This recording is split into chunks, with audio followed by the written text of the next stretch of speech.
सभी को नमस्कार। एडवांस क्वांटम मैकेनिक्स की लेक्चर सीरीज़ में आपका पुनः स्वागत है। आज हम बात करेंगे किसी स्कैटरिंग प्रॉब्लम के सॉल्यूशन के बारे में। दो तरह के मेथड जनरली हम पढ़ते हैं। एक तो मेथड आता है हमारे पास पार्शियल वेव मेथड और एक मेथड आता है बॉर्न अप्रॉक्सीमेशन मेथड। दोनों मेथड्स के बारे में हम बात करेंगे। तो सबसे पहले हम बात करते हैं किसके बारे में, पार्शियल वेव मेथड के बारे में, है ना।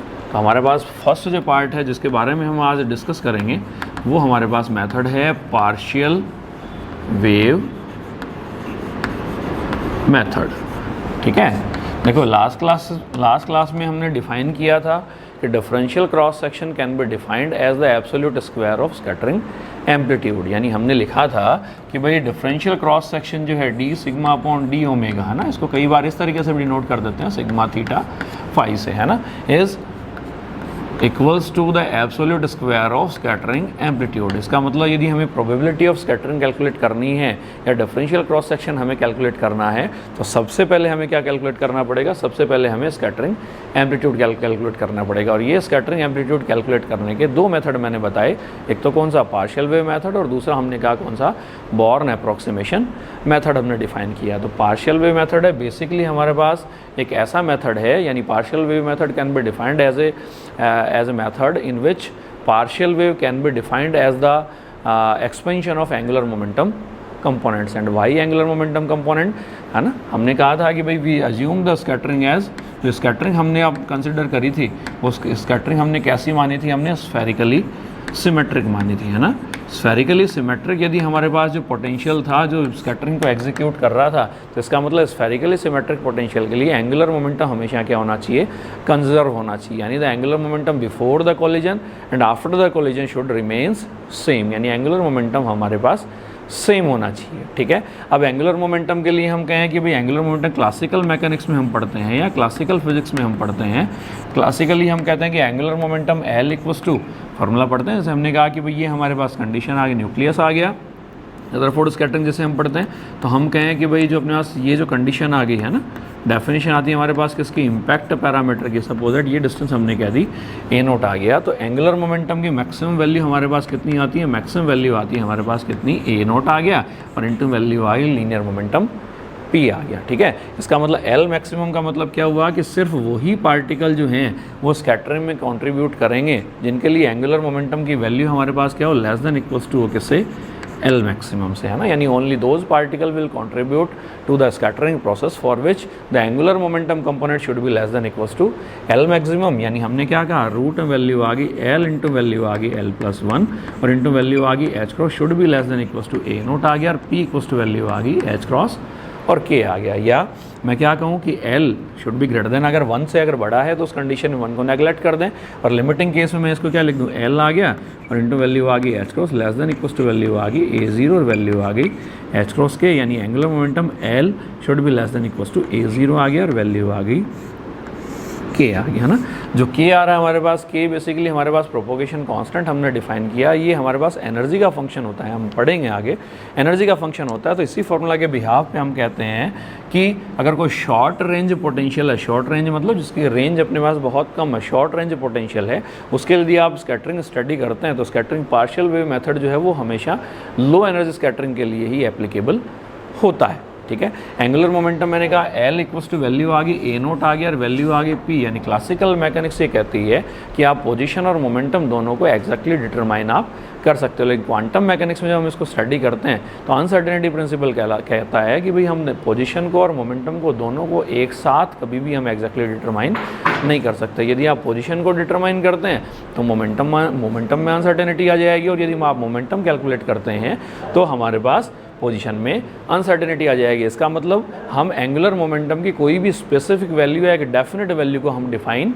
नहीं कर सकते, इसलिए हम पार्शियल वेव को एंगुलर मोमेंटम जो कंपोनेंट्स हैं उनकी टर्म में हम, या जो प्लेन वेव है उसको हम एंगुलर मोमेंटम के कंपोनेंट्स की टर्म में हम क्या करते हैं, एक्सपेंड करते हैं ना। ये बेसिकली हमारे पास इसका रीजन आ गया, है ना। L should be less than equals to A naught आ गया और वैल्यू आ गई जे आ गया। ठीक है, हम कह रहे हैं शॉर्ट रेंज पोटेंशियल है, इसका मतलब far from the scattering centre. अगर स्कैटरिंग सेंटर से इंसिडेंट पार्टिकल अगर बहुत दूरी पर है, बहुत दूरी पर है, इसका मतलब अगर r टेंड्स टू इनफाइनाइट है, that means every particle of plane wave या every particle of among the incident particle will behave like a free particle की तरह वो बिहेव करेगा, यानी स्कैटरिंग पोटेंशियल है उसके ऊपर कोई भी इफेक्ट नहीं डालेगा। तो r टेंड्स टू इनफाइनाइट है, इस कंडीशन में पोटेंशियल एनर्जी जो है वो हमारे पास कितनी बनेगी, जीरो बनेगी, है ना। जनरली हम क्वांटम मैकेनिक्स में हम कहते हैं कि every moving particle is always associated with A wave और ए वेव पैकेट, लेकिन स्कैटरिंग में हम पार्टिकल्स के कोरस्पॉन्डिंग हम क्या डिफाइन कर रहे हैं, प्लेन वेव डिफाइन कर रहे हैं। क्यों डिफाइन कर रहे हैं कि हम कहते हैं कि भाई wave packet can also be expanded in terms of plane waves, है ना। इसलिए हम जो कंपोनेंट डिफाइन कर रहे हैं, जो पार्टिकल के कोरस्पॉन्डिंग जो वेव डिफाइन कर रहे हैं, वो कैसे ले रहे हैं, हम प्लेन वेव डिफाइन कर रहे हैं। ठीक है, अब हम कहें कि भाई पार्टिकल्स हमारे पास किसी पर्टिकुलर डायरेक्शन में आए,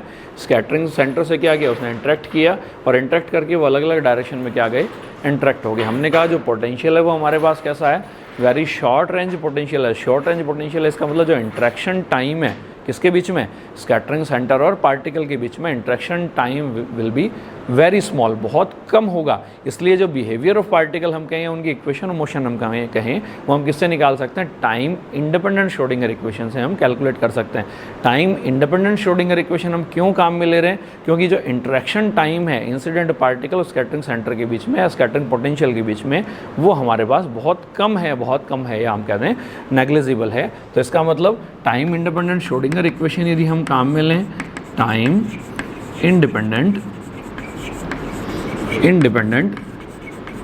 श्रोडिंगर इक्वेशन, है ना, इसको यदि हम काम में लें तो हमारे पास इक्वेशन क्या बनती है, इक्वेशन बनती है माइनस एच को स्क्वायर अपॉन ए वैल्यू आगे 2 म्यू, वैल्यू आगे डेल स्क्वायर प्लस में वैल्यू आगे u as a function of r, और वैल्यू आ गई psi r theta phi equals to value आ गई E एनर्जी आ गई, वैल्यू आ गई psi r theta and phi आ गया। ठीक है, तो प्लेन वेव जो मेथड या पार्शियल वेव जो मेथड हम पढ़ते हैं उसमें बेसिकली देखो 3 स्टेप आती हैं, स्कैटरिंग एम्पलीट्यूड, है ना। पहले हमें स्कैटरिंग एम्पलीट्यूड कैलकुलेट करना है और उसके बिहाफ पर हम क्या निकालेंगे, डिफरेंशियल क्रॉस सेक्शन निकालेंगे। डिफरेंशियल क्रॉस सेक्शन से हम टोटल क्रॉस सेक्शन हम कैलकुलेट करेंगे। तो 3 तरह की स्टेप आती है हमारे पास। पहली हमारे पास स्टेप आती है free particle solution, free particle solution in spherical coordinates, spherical coordinates. ठीक है, दूसरा पार्ट आता है हमारे पास expansion of plane wave in spherical wave. ठीक है, और थर्ड पार्ट आता है हमारे पास एक्सपेंशन ऑफ स्कैटरिंग एम्पलीट्यूड। ये 3 स्टेप हमें फॉलो करनी है ना। First of all we will discuss about the free particle solution in spherical coordinates. हमने कहा कि at far from the scattering centre सारे के सारे जो पार्टिकल हैं, है ना, वो हमारे पास कैसे होंगे, फ्री पार्टिकल होंगे या फ्री पार्टिकल की तरह बिहेव करेंगे। उनके लिए इक्वेशन ऑफ मोशन हमने किससे लिख दी, श्रोडिंगर इक्वेशन से लिख दी हमने। तो r टेंड्स टू इनफाइनाइट के ऊपर देखो हमारे पास पोटेंशियल ur हमारे पास कितना बनेगा, 0 बनेगा। इसका मतलब इक्वेशन क्या बनेगी, माइनस एच को स्क्वायर अपॉन ए वैल्यू आ गई 2 म्यू, और वैल्यू आ गई डेल स्क्वायर आ गया। और स्फेरिकल कोऑर्डिनेट्स में मैं मेंशन करना है तो साई का फंक्शन ले लें हम किसका, r थीटा फाई, है ना। Free particle solution in terms of spherical coordinates कौन कौन से होते हैं, r थीटा और फाई। इक्वल्स टू वैल्यू कितनी आ गई, वैल्यू आ गई E आ गया, और वैल्यू आ गई r थीटा और फाई आ गया ना, ur 0 बन गया। इसका मतलब del square psi equals to value आ गई माइनस 2 म्यू अपॉन एच को स्क्वायर, और इंटू वैल्यू आ गई E और इंटू वैल्यू आ गई साई। दैट मीन्स इक्वेशन क्या बन गई, डेल स्क्वायर प्लस में वैल्यू आ गई k स्क्वायर, और इंटू वैल्यू आ गई साई इक्वल्स टू वैल्यू आ गई 0।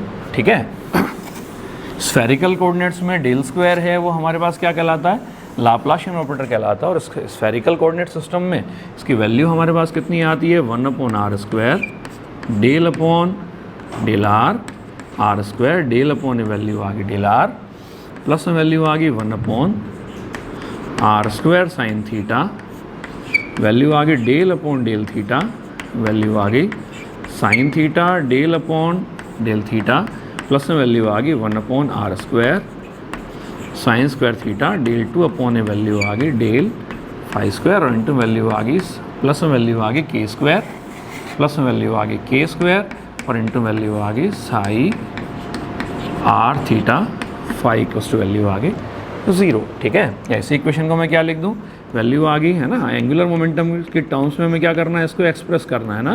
तो हम पढ़ते हैं angular momentum in terms of spherical coordinates, तो ये वैल्यू कितनी आएगी -L² अपॉन ए वैल्यू आती है h² r² और प्लस में वैल्यू आ गई k² आ गया और इंटू वैल्यू आ गई psi r theta and phi equals to 0। ठीक है, एंगुलर मोमेंटम ये होता है अपने पास L² इक्वल्स टू वैल्यू हमारे पास कितनी आती है, नेगेटिव वैल्यू आती है 1/sin theta del upon del theta sine theta del by del theta, ये पूरी टर्म आ गई और मल्टीप्लाइड बाई वैल्यू कितनी आ गई है ना 1/r² तो कॉमन आ जाएगा और -1/sin theta del upon del theta sine theta del upon del theta plus 1/sin square theta del 2 upon del phi square into h², वो हमारे पास क्या कहलाएगा, एंगुलर मोमेंटम की टर्म आती है ना, यानी 1/r² del upon del r² del upon ए वैल्यू आ गई डेल r माइनस वैल्यू आ गई l इंटू l+1 लिख दें, h² कैंसिल हो जाएगा, वैल्यू आ गई r² प्लस में वैल्यू आ गई k² और इंटू वैल्यू आ गई psi r theta phi equals to value आ गई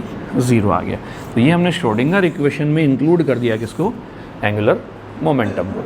अब इस एंगुलर मोमेंटम को यदि इस एंगुलर मोमेंटम की टर्म में यदि इस इक्वेशन का सॉल्यूशन हम लिखना चाहें, है ना, तो हम क्या लिख सकते हैं, वैल्यू आती है हमारे पास, का सॉल्यूशन लिख दूं मैं, वैल्यू आ गई psi r theta phi equals to, एक तो नॉर्मलाइजेशन कोएफिशिएंट ले लिया, ठीक है, उसके साथ रेडियल फंक्शन आ गया किसकी टर्म में, बेसल फंक्शन की टर्म में हमने सॉल्यूशन ले लिया, JL आ गया और वैल्यू आ गई KR और वैल्यू आ गई YLM और वैल्यू आ गई थीटा एंड फाई। ठीक है, n जो है हमारे पास नॉर्मलाइजेशन कोएफिशिएंट है, JL हमारे पास बेसल फंक्शन है, बेसल फंक्शन जो है वो एक स्टैंडिंग वेव को रिप्रेजेंट करता है, यानी हम कहते हैं कि भाई इक्वल एम्पलीट्यूड की अगर दो वेव्स हैं, है ना, और अगर सेम फ्रीक्वेंसी हो दोनों की, अगर अपोजिट डायरेक्शन में ट्रैवल करती हुई सुपर इम्पोज होती हैं, तो वो हमारे पास क्या बनाती हैं, स्टैंडिंग वेव बनाती हैं। तो बेसल फंक्शन है बेसिकली एक स्टैंडिंग वेव को भी रिप्रेजेंट करता है। तो मैं कहूँ कि भाई नॉर्मलाइजेशन कोएफिशिएंट, अगर नॉर्मलाइजेशन कंडीशन लगा दूँ, फॉर्मूला क्या होता है, psi star psi d2 equals to value आ गई 1, यानी वैल्यू कितनी बनी, मोड ऑफ वैल्यू आ गई n², वैल्यू आ गई, इसको मैंने ऐसा लिख दिया, वैल्यू आ गई JL आ गया, वैल्यू आ गई K और वैल्यू आ गई R, दूसरी बात लिख दी मैंने JL आ गया और वैल्यू आ गई K' आ गया और वैल्यू आ गई R और वैल्यू लिख दी R² और वैल्यू आ गई DR। ठीक है, नेक्स्ट मैं क्या कर दूँ, डबल इंटीग्रेशन आ गया YLM star theta and phi आ गया, L' आ गया, M' आ गया और वैल्यू आ गई YLM थीटा एंड फाई और वैल्यू आ गई साइन थीटा डी थीटा और वैल्यू आ गई D phi equals to value आनी चाहिए 1, है ना। ये स्फेरिकल हार्मोनिक्स को रिप्रेजेंट करते हैं। स्फेरिकल हार्मोनिक्स हैं वो हमेशा क्या करते हैं, नॉर्मलाइजेशन कंडीशन को सेटिस्फाई करते हैं। इसका मतलब वैल्यू कितनी बनेगी, मोड ऑफ, है ना, नॉर्मलाइजेशन कंडीशन को सेटिस्फाई करते हैं, तो इसका मतलब ये वैल्यू कितनी बनेगी, 1 आ गई। और इसको क्या लिखें, इसकी वैल्यू बेसल फंक्शन की प्रॉपर्टी है, पाई अपॉन वैल्यू आती है ट्वाइस k² डेल और वैल्यू आ गई k minus k' equals to value आ गई 1। That means normalization coefficient n की वैल्यू हमारे पास कितनी आ गई, root twice k² upon value आ गई पाई।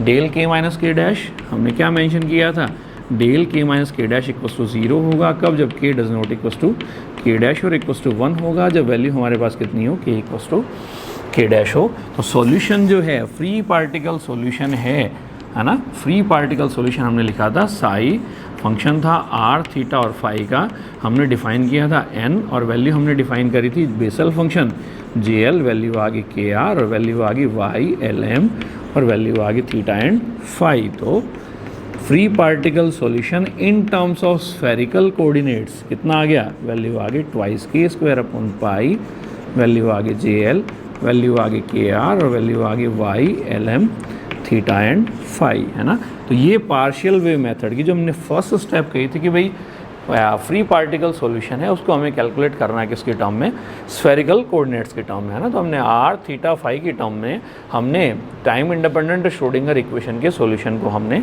प्राप्त कर लिया। ठीक है, तो जल्द मिलते हैं एक नए वीडियो में जिसमें हम बात करेंगे expansion of plane wave into spherical wave के बारे में। बहुत बहुत धन्यवाद, थैंक यू।